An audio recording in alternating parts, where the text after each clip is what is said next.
Thank you, Madam Speaker. I'd like to bring a little bit of history to start off today because I know it's something the Conservatives hate deeply, our facts and history. I'm going to read from the people of the state of California, the Attorney General versus ExxonMobil, Shell, Chevron, ConocoPhillips, American Petroleum Institute, and BP. In 1988, Shell, along with all the other big oil companies, did major scientific studies of the dangers of fossil fuel burning. And in that report to Shell executives, they warned that the drive of CO2 buildup was going to, quote, create significant changes in sea levels, ocean currents, precipitation patterns, regional temperature, and weather. But they said something even more concerning. They said that by the time the global warming becomes detectable, which they said in 2000, it could be too late to take effective countermeasures. They knew they were burning the planet. So what did Shell do? The next year, Shell raised the drilling platforms in the ocean by 6 feet. To hell with the people who are living on the islands in the Pacific. To hell with the hundreds of millions of people on shorelines. They knew that they were burning the planet. They knew the ice caps were melting, and they were damn sure they were going to get every last dime before the planet was done. And to make that possible, they had to use an elaborate system of disinformation. And so today we are in the House yet once again with what the Conservatives bring forward, which is constant disinformation, but it's not even smart disinformation. It's distilled down to this kind of dumb meme that they're going to send out for their attack ads. So what are we seeing here? We see the leader of the Conservative Party, who we were told yesterday had a paper route. Apparently he had a paper route. He has no other job history, but he had a paper route at one time. Bully for him. And he announced, do you remember he came in June and said he was going to keep speaking until the government dropped the budget and got rid of dental child benefits. And he spoke for 3 hours to his rapturous backbench, and then even they got bored and the budget passed. So he needed a new stunt. Because with the Conservatives, it's always about stunt, spin, smear, and smoke. Smoke and mirrors and smoke from fires. So he announced in the hottest summer in the history of the planet that he was going to go from coast to coast to coast to pitch the idea that burning fossil fuels should be free. Again, to hell with the 14 million hectares of forest lands that burnt this year. To hell with the 200,000 Canadians displaced. To hell with the communities that lived in fear. When he came into my region, we were having people trying to escape from the fire by canoe because we couldn't get Hercules planes up there. And he was promising, not only was he going to expand pipelines everywhere, but fossil fuel burning was going to be free. But it didn't work out so well for him because even he had to flee the fires from the choke. But it didn't stop them with their sock puppets of disinformation.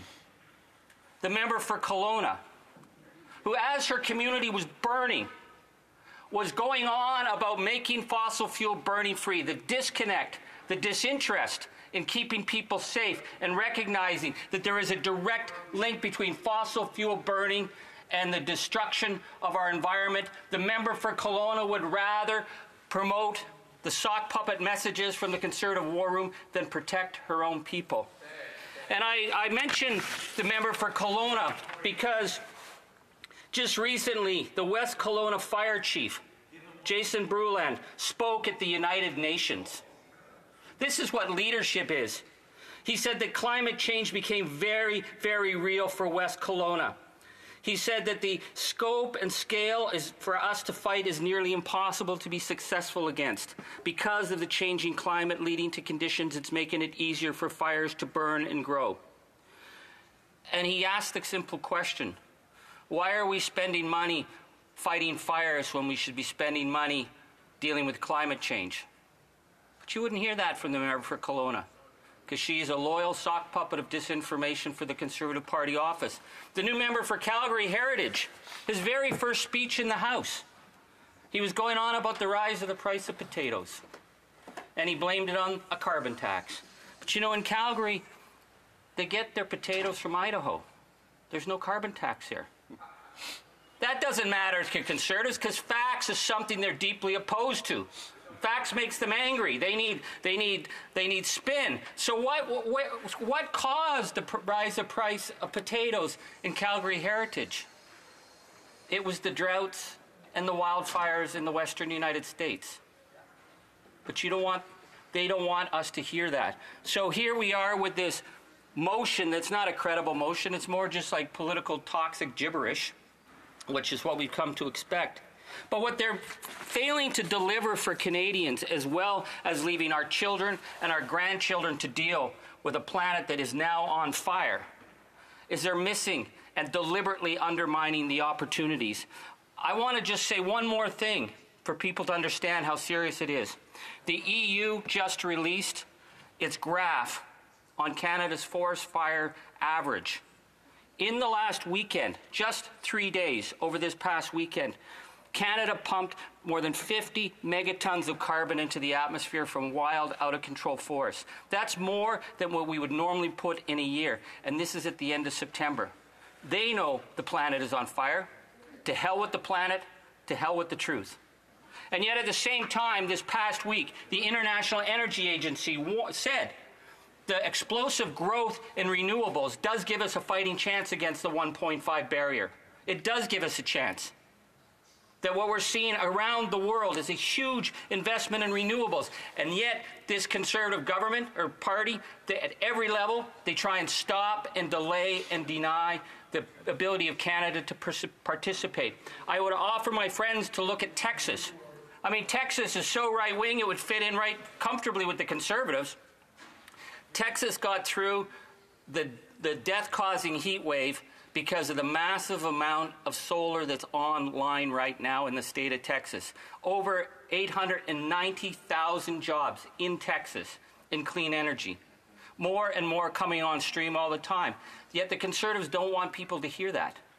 That's why Danielle Smith tried to shut down the huge opportunities for Alberta workers, because they would rather tie themselves to an industry, as we saw from Rich Kruger, that is more than willing to burn the planet to get the last dollar and leave Alberta workers and Canadian workers on the sidelines, as they said that they were going to go after work. That was what Kruger's statement. They just fired 1,500 workers. We've lost 50,000 jobs in the oil patch. As profits go up, $200 billion they made.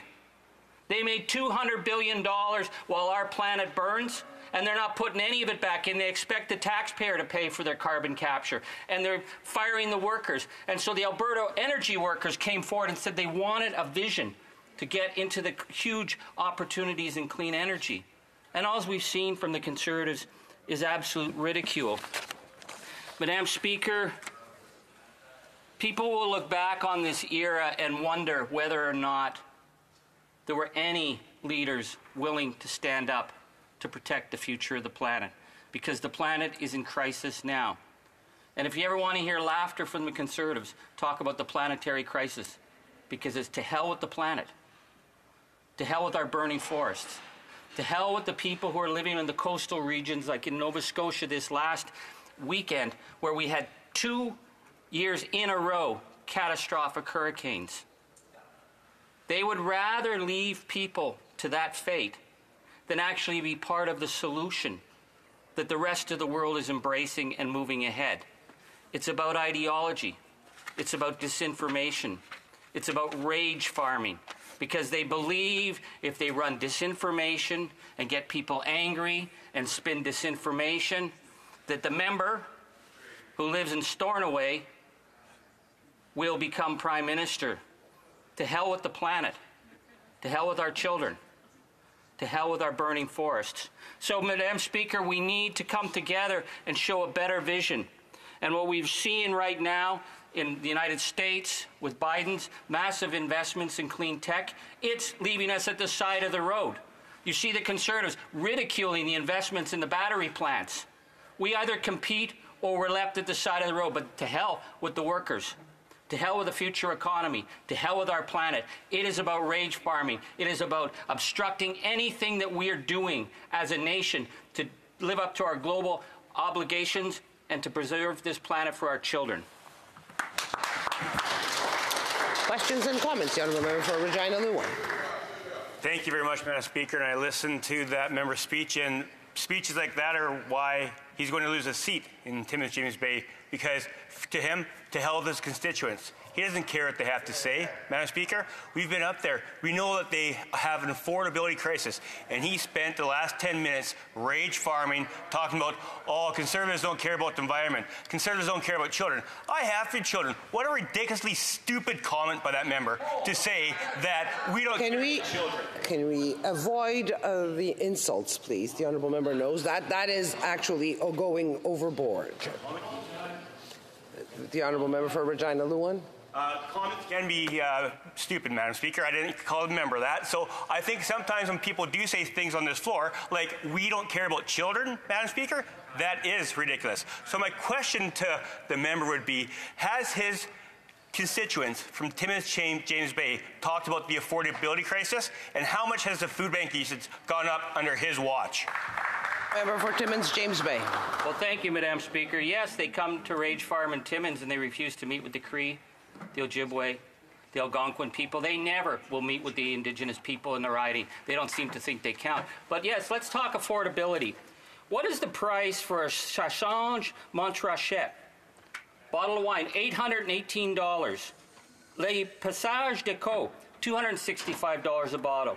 Valo Amaran, $719 Canadian a bottle. That's what was drunk by 4 conservatives who were flown over to England by, apparently, the climate crisis crank Dan McTeague for one night. Talk about affordability, but here's the kicker. Those 4 conservatives then finished the night off with a $1,791 bottle of champagne. For them to talk about affordability when their leader lives in a 19-room mansion, when they're being flown around the world by cranks claiming that it's being paid, and they're spending $1,800 on champagne, to hell with them.